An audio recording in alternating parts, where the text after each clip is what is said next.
America బ్యాంక్రప్సీలోకి వెళ్ళిపోతుంది అంటూ Elon Musk ఆ, ప్రకటించారు.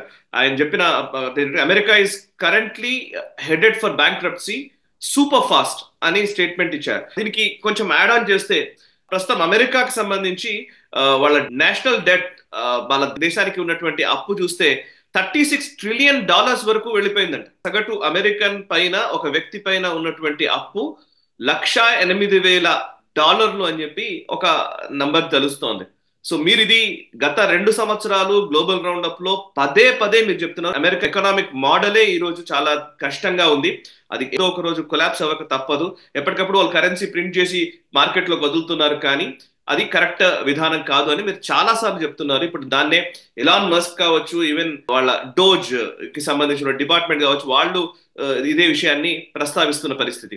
ఒకసారి ఎక్స్ప్లెయిన్ చేస్తారా దీన్ని ఎట్లా చూడాలి? ఇది మనం చాలా కాలంగా చర్చిస్తున్నాం మనం గ్లోబల్ రౌండప్లో. అదే ఎలాన్ మస్క్ కూడా చెప్పారు, American model consumption based model అది. Irresponsible consumption. ఒక వ్యక్తి ₹100 కన్జ్యూమ్ చేయాలంటే వాడు ₹1000 కన్జ్యూమ్ చేస్తారు. విచ్చలవిడి కన్జంప్షన్ ఉంటుంది ఆ దేశంలో.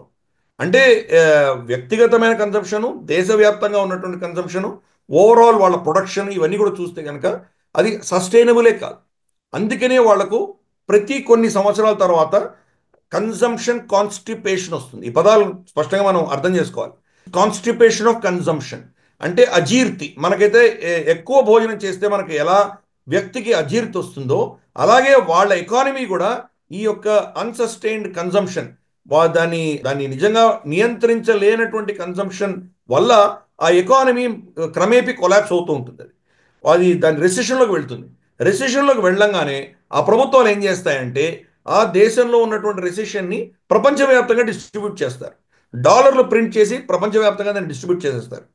అలాగే వాళ్ళు అదే సమయంలో యుద్ధాలకు వెళ్తారు. అమెరికా చరిత్రలో మనం చూసామంటే 2 యుద్ధాల మధ్యన వాళ్ళ ఎకానమీ కొలాప్స్ అవుతుంది. ఎకానమీ కొలాప్స్ ఏంటంటే ఇంకెక్కడో ఒక దగ్గర వాళ్ళు యుద్ధాన్ని మొదలు పెడతారు. వాళ్ళు వార్ ఎకానమీ వల్లనే ఈరోజు అమెరికా సస్టైన్ అవుతున్నది. ప్రపంచవ్యాప్తంగా వాళ్ళు ఒక విధమైనటువంటి గూండా పాలన చేస్తేనే వాళ్ళ ఎకానమీ సస్టైన్ అవుతుంది. ఈ మోడల్ సస్టైనబులే కాదు. దీర్ఘకాలీనంగా చూస్తే కనుక అటువంటి మోడల్స్ పని చేయవు, ఎక్కడో కొలాప్స్ అవుతాయి. ఎందుకంటే వాళ్ళ కన్జంప్షన్కి ఒక లిమిటేషన్ ఉంటుంది. వాళ్ళకు భారతదేశం పాపులేషన్లో చూస్తే 25% కూడా వాళ్ళ పాపులేషన్ లేదు. కానీ భారతదేశం ఎంత కన్జ్యూమ్ చేస్తున్నారో దానికి 10 రెట్లు వాళ్ళు కన్జ్యూమ్ చేస్తున్నారు. ఈ కన్జంప్షన్ అంతా కూడా సస్టైనబుల్ కాదు. అందుకనే ఎలాన్ మస్క్ ఇచ్చిన స్టేట్మెంట్, వాళ్ళది $36 ట్రిలియన్ వాళ్ళ అప్పు ఉంది, వాళ్ళ అప్పులు ఉన్నాయి దేశానికి. అంటే సగటు అమెరికన్ నెత్తి మీద $1,08,000 ప్రతి సగటు అమెరికన్ నెత్తి మీద అప్పు ఉన్నది. వాడు యావరేజ్ అప్పు. ఇది క్రమేపీ పెరుగుతున్నది, చాలా త్వరితగతిన పెరుగుతున్నది అని వార్నింగ్ కూడా ఇచ్చాడు ఆయన. వాళ్ళ ఎకానమీ రమారమి చూస్తే కనుక $24-25 ట్రిలియన్ అయితే $36 ట్రిలియన్ వాళ్ళ అప్పులే ఉన్నాయి. అంటే ₹100 ఆదాయానికి, ₹100 ఎకానమీకి ₹125 అప్పులు ఉన్నాయి వాళ్ళకి. ఇది ఎలా సస్టైనబుల్ అవుతుంది? అది అన్ని అంచనాలు ఏం చెప్తున్నాయంటే వచ్చే కొన్ని సంవత్సరాల్లోనే అది 200% పెరిగేటువంటి ప్రమాదం ఉంది. మరి అటువంటి కంప్లీట్గా అప్పులు చేసినటువంటి సమాజం ఎంతకాలం బతకగలదు? దాన్ని కొన్ని రోజులు పోస్ట్పోన్ చేయగలమేమో, కానీ ఈ యొక్క కొలాప్స్ అన్నది దాన్ని కంప్లీట్గా దివాళా తీసేటువంటి పరిస్థితులు ఎక్కువ కాలం ఆపలేరు. బహుశా ఈ డొనాల్డ్ ట్రంప్ హయాం 4 సంవత్సరాలను తప్పించుకోవచ్చు, తర్వాత వచ్చే ప్రభుత్వం ఇంకో 4 సంవత్సరాలు తప్పించుకోవచ్చు. కానీ 8-10 ఏళ్లలో ఎప్పుడో ఒకప్పుడు కొలాప్స్ అయ్యి తీరుతుంది.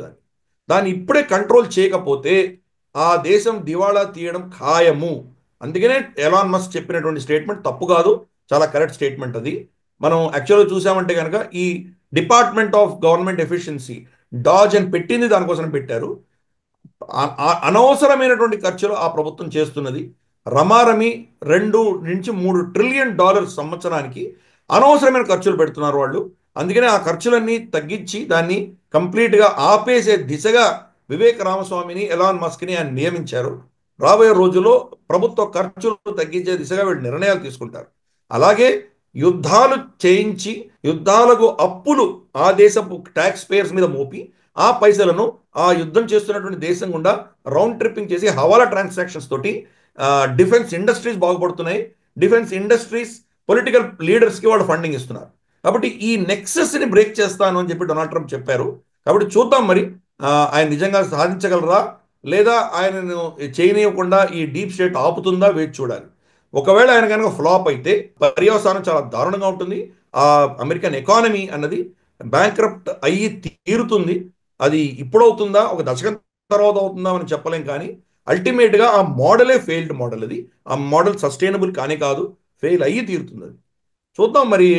ఇంత లోపల డొనాల్డ్ ట్రంప్ ఈ వచ్చే 4 సంవత్సరాల్లో దాన్ని ఏమైనా సరిదిద్దే దిశగా వీళ్ళు నిర్ణయాలు తీసుకొని దాన్ని ఏమైనా కొంచెం కాపాడగలరేమో వేచి చూద్దాం. ఈ వీడియో మీకు నచ్చినట్టయితే లైక్ చేయండి, 10 మందికి షేర్ చేయండి. అలాగే కామెంట్ల రూపంలో మీ అభిప్రాయాలను మాతో పంచుకోండి. Nationalist hub group of channels ను సబ్స్క్రైబ్ చేసుకుని తెలుగునాట జాతీయవాద జర్నలిజాన్ని ప్రోత్సహించండి. ఈ వీడియో కింద ఉన్న బెల్ ఐకాన్ పై క్లిక్ చేయడం మర్చిపోవద్దు.